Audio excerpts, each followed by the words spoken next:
Hello అండి. నేను మీకు ఒక చిన్న టిప్ అయితే షేర్ చేస్తాను. నా చిన్నప్పుడు మా నాన్న వాళ్ళది చిల్లర కొట్టు. అయితే మా నాన్న అయితే కొట్టులో ఆయిల్ అనేది పడుతూ ఉంటుంది కదా! అప్పుడు మా నాన్న ఇదే అప్లై చేసేవాడనమాట. అప్పటి నుంచి నేను గుర్తుపెట్టుకున్నాను. మీకు షేర్ చేద్దాం అనుకున్నాను.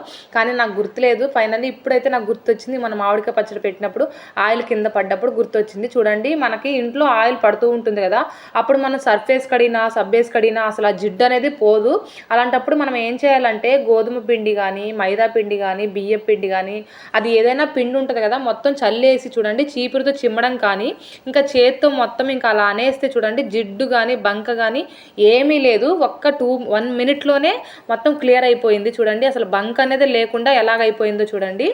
ఈ టిప్ మీకు నచ్చితే ఖచ్చితంగా ఫాలో అయ్యి అది మీకు వర్కౌట్ అయితే నాకు మళ్ళీ కామెంట్ చేయండి, అది వర్కౌట్ అయిందా లేదా అని చెప్పేసి.